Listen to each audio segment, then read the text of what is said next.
Assalamualaikum warahmatullahi wabarakatuh. Selamat pagi, siang, sore, dan malam. Di video berikut ini, saya ingin menjelaskan tentang materi algoritma dan struktur data. Akan tetapi, tidak hanya dua materi itu saja. Eh, baik, Sebelum masuk ke materi, alangkah baiknya saya memperkenalkan diri terlebih dahulu. Perkenalkan, nama saya Zack Nutot Wirawan dengan NIM 2209 116088. Saya dari kelas SIP 2022. Jadi berikut ini adalah daftar materi-materi yang ingin saya jelaskan dalam video berikut ini. Lanjut ke materi pertama, yaitu algoritma. Apa sih itu algoritma? Jadi algoritma itu adalah serangkaian langkah-langkah terdefinisi secara jelas yang digunakan untuk memecahkan suatu masalah atau mencapai suatu tujuan. Lalu ada tiga manfaat, akan tetapi sebenarnya manfaatnya itu banyak. Tapi saya hanya memasukkan tiga manfaat saja. Yang pertama yaitu peningkatan pemikiran logis, yaitu mempelajari algoritma membantu dalam mengembangkan pemikiran logis dan analitis. Yang kedua ada efisiensi. Algoritma yang baik membantu dalam mencapai solusi yang efisiensi dan optimal untuk suatu masalah. Dan yang terakhir ada reusabilitas, yaitu algoritma yang baik dapat digunakan kembali untuk memecahkan masalah serupa. Lanjut ke contoh implementasi algoritma. Yang pertama ada algoritma pencarian. Jadi algoritma pencarian ini digunakan untuk mencari elemen dalam suatu daftar. Contoh implementasi algoritma pencarian adalah algoritma binary search yang digunakan untuk mencari elemen tertentu dalam daftar terurut dengan efisiensi logaritmik. Yang kedua ada algoritma pengurutan. Algoritma pengurutan digunakan untuk mengurutkan elemen dalam suatu daftar. Contoh implementasi algoritma pengurutan yaitu ada bubble sort, selection sort, dan quick sort. Lanjut, struktur data. Ya, jadi struktur data ini adalah cara untuk mengorganisasi dan menyimpan data dalam komputer sehingga dapat diakses dan dimanipulasi dengan efisien. Lalu ada manfaatnya. Yang pertama, efisiensi. Mempelajari struktur data membantu dalam memahami bagaimana data disimpan dan diakses. Yang kedua, peningkatan keterampilan pengograman. Mempelajari struktur data membantu dalam memperdalam pemahaman tentang pengograman. Dan yang terakhir, pemecahan masalah dengan lebih baik. Dengan mempelajari struktur data, seseorang dapat mengembangkan pemahaman yang lebih baik tentang bagaimana menyimpan dan mengelola data secara terorganisir. Lalu ada dua contoh implementasinya. Yang pertama ada implementasi array dan implementasi linked list. Implementasi array yaitu eh, mohon maaf, jadi implementasi array adalah struktur data yang berisi elemen-elemen dengan tipe-tipe data yang sama. Sedangkan linked list adalah struktur data linier yang terdiri dari simpul-simpul yang saling terhubung. Lanjut ke materi definisi sekuensial. Apa sih definisi sekuensial? Jadi sekuensial itu mengacu pada urutan eksekusi instruksi atau pernyataan dalam pengograman komputer. Dalam pengograman, ketika instruksi-instruksi dieksekusi secara berurutan, satu persatu tanpa ada percabangan atau pengulangan, itu disebut eksekusi sekuensial. Setiap instruksi dieksekusi satu demi satu dimulai dari awal dan berlanjut ke instruksi berikutnya dalam urutan yang ditentukan. Lanjut, ada definisi selection. Jadi definisi selection itu dalam bahasa Indonesia yaitu seleksi, merujuk pada pengambilan keputusan dalam pengograman berdasarkan kondisi yang diberikan. Ini melibatkan eh, pengujian kondisi dan pemilihan tindakan yang akan diambil berdasarkan hasil evaluasi kondisi tersebut dalam pemrograman. Struktur kontrol seleksi seperti if-else statement atau switch statement digunakan untuk mengevaluasi kondisi dan menjalankan blok kode yang sesuai dengan kondisi yang terpenuhi. Bisa teman-teman lihat contoh selection. Definisi selection ada pada PowerPoint saya, bisa dilihat. Lanjut, definisi looping. Apa itu definisi looping? Yang kita ketahui looping itu dalam artian yaitu pengulangan. Jadi nggak jauh dari artinya. Jadi konstruksi dalam pemrograman yang memungkinkan untuk menjalankan sekelompok instruksi secara berulang berdasarkan kondisi tertentu. Dengan menggunakan looping, kita dapat melakukan eksekusi berulang kali tanpa harus menulis instruksi sama secara berulang. Looping memungkinkan pemrograman untuk melakukan tugas berulang, memproses daftar elemen, atau mengulangi sejumlah kali tertentu. Ada beberapa jenis loop, seperti for loop, while loop, dan do while loop, yang dapat digunakan tergantung pada kebutuhan pemrograman. Lanjut. Sequential search adalah algoritma pencarian sederhana yang digunakan untuk mencari elemen tertentu dalam himpunan data secara berurutan, satu persatu. Pencarian dimulai dari membaca array data, kemudian menentukan data yang dicari. Selanjutnya memulai data dari pertama sampai data yang terakhir. Data yang dicari dibandingkan dengan masing-masing data dalam array. Jika data yang dicari tidak ditemukan, maka semua data dalam elemen dibandingkan sampai selesai. Tetapi jika data yang dicari ditemukan, maka perbandingan akan selesai. Jadi berikut contoh sequential search yang saya berikan, yaitu bisa teman-teman lihat. Misalkan kita itu mempunyai data array seperti apel, mangga, sirsak, kiwi, durian. Lalu kita ingin mencari buah kiwi misalkan. Lalu pencarian dimulai dari elemen pertama yaitu apel. Kemudian perbandingan dilakukan. Misalkan belum ketemu yang dicari, maka perbandingan itu akan tetap berlanjut. Lalu pencarian berhenti jika yang dicari itu sudah ditemukan. Lanjut, binary search. Binary search ini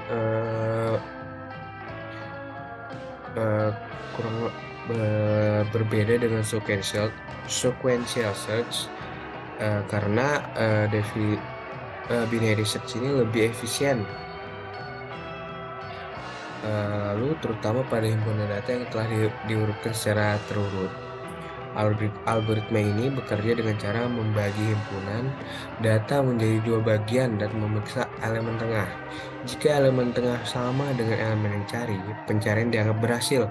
Jika elemen tengah lebih besar dari elemen yang dicari, maka pencarian dilanjutkan ke setengah pertama himpunan data. Sedangkan jika elemen tengah lebih kecil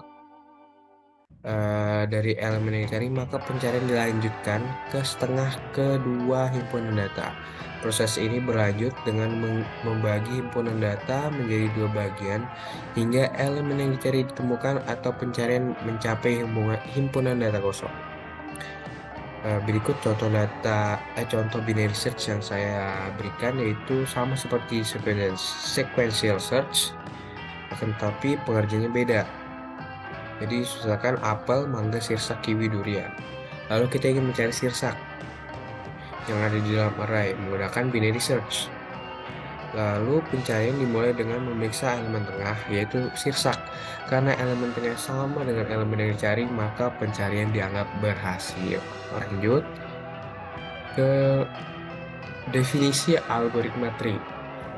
Apa sih definisi algoritma tree? Sebentar ya. Jadi definisi algoritma tree adalah algoritma yang digunakan untuk memanipulasi dan mengelola struktur data tree. Apa sih tree itu? Tree itu adalah struktur data non linear yang terdiri dari simpul-simpul atau node yang terhubung satu sama lain melalui hubungan hierarkis. Jadi setiap simpul dalam tree dapat memiliki anak-anak yang disebut subtree yang terhubung ke simpul tersebut. Lanjut, AVL tree. Eh, Apa sih AVL tree itu? AVL tree adalah jenis tree biner seimbang yang dinamai dari penemunya yaitu Georgi Anderson Felsky dan Evgeny Landis. FL3 menjaga keseimbangan atau perbedaan kedalaman antara subtrik kiri dan subtrik kanan dari setiap simpul tidak lebih dari satu. Dengan kata lain, FL3 secara otomatis melakukan rotasi dan strukturisasi pada simpul-simpulnya untuk mempertahankan keseimbangan ketika elemen-elemen baru dimasukkan atau dihapus. Jadi masuk ke cara kerja AVL3. Saat sebuah elemen dimasukkan ke dalam AVL3, elemen tersebut disisipkan ke dalam tree sesuai dengan aturan binary secara tree. Search tree maksudnya, mohon maaf. Setelah penyisipan, AVL3 memeriksa setiap simpul pada jalur dari simpul yang baru ditambahkan ke akar untuk memeriksa apakah keseimbangan terjaga atau tidak. Jika simpul yang tidak seimbang, FL3 akan melakukan rotasi untuk memulihkan keseimbangan. Rotasi yang dilakukan dapat berupa rotasi kanan, rotasi kiri, rotasi ganda kanan, kanan kiri, atau rotasi ganda kiri kanan. Setelah rotasi dilakukan, keseimbangan diperiksa kembali hingga seluruh tree menjadi seimbang. Berikut saya berikan contoh FL3. Misalkan kita memasukkan angka seperti 5, 10, 15, dan 20 ke dalam FL3 secara berurutan. Lalu hal yang akan terjadi yaitu angka 5 dimasukkan sebagai akar FL3, lalu dilanjutkan dengan angka 10 dimasukkan sebagai anak kanan dari akar. Lalu dilanjut dengan angka 15 dimasukkan sebagai anak kanan dari simbol 10. Dilanjutkan dengan yang terakhir angka 20 dimasukkan sebagai anak kanan dari simbol 15. Jadi setiap langkah penyisipan FL3 secara otomatis melakukan rotasi jika diperlukan untuk mempertahankan keseimbangan. Contohnya jika kita memasukkan angka 25 sebagai anak kanan dari simpul 20, rotasi ganda kiri kanan akan dilakukan untuk memastikan keseimbangan. Lanjut. Selanjutnya ada binary search tree atau bisa dalam singkatan yaitu BST. Adalah struktur data pohon yang setiap simpulnya memenuhi sifat bahwa nilai pada simpul anak kiri harus lebih kecil daripada nilai pada simpul tersebut. Sedangkan nilai pada simpul anak kanan harus lebih besar daripada nilai pada simpul tersebut. Cara kerja binary search tree atau BST adalah dengan membandingkan nilai yang dicari dengan nilai pada simpul saat ini dan melanjutkan pencarian ke anak kiri atau anak kanan berdasarkan hasil perbandingan tersebut. Berikut contoh binary search tree atau BST, yaitu misalkan kita memiliki himpunan data ada 7, 3, 9, 1, 5, 8, 10. Tapi yang ada di PowerPoint, gambar yang ada di PowerPoint ini berbeda dengan contoh yang saya terapkan. Jadi jangan berpatok pada gambar. Lanjut ya. Jadi ketika kita memasukkan angka-angka tersebut ke dalam BST, setiap angka akan ditempatkan pada simpul yang sesuai dengan sifatnya. Sebagai contoh, angka-angka tersebut akan membentuk BST dengan nilai 7 sebagai simpul akar, 3 sebagai anak kiri dari 7, 9 sebagai anak kanan dari 7, dan seterusnya. Pencarian pada BST dilakukan dengan membandingkan nilai yang dicari dengan nilai pada simpul saat ini dan melanjutkan pencarian ke anak kiri atau anak kanan sehingga elemen yang dicari ditemukan atau himpunan data habis. Lanjut. Binary heap. Binary heap adalah struktur data pohon biner lengkap lengkap yang memiliki sifat tertentu. Dalam binary heap, setiap simpul memiliki nilai yang lebih besar atau sama dengan nilai dari anak-anaknya, atau lebih kecil atau sama dengan nilai anak-anaknya. Cara kerja binary heap melibatkan operasi penyisipan elemen baru dan penghapusan elemen teratas dengan menjaga sifat heap.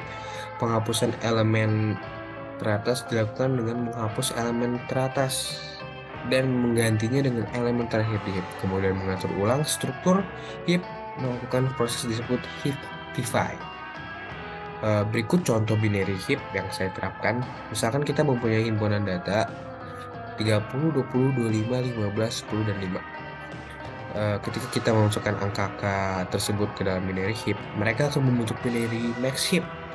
Dalam binary max heap, nilai pada setiap simpul lebih besar atau sama dengan nilai dari anak-anaknya. Pada contoh ini, elemen 30 menjadi akar dengan 20 dan 25 sebagai anak-anaknya, dan seterusnya proses heapify dilakukan pada penghapusan elemen teratas atau saat penyisipan elemen baru mempertahankan sifat heap. Ya, sekian sudah materi-materi yang saya sampaikan. Kurang lebihnya mohon maaf jika saya ada salah kata atau salah ucapan. Eh, Wassalamualaikum warahmatullahi wabarakatuh. Selamat pagi, siang, sore, dan malam.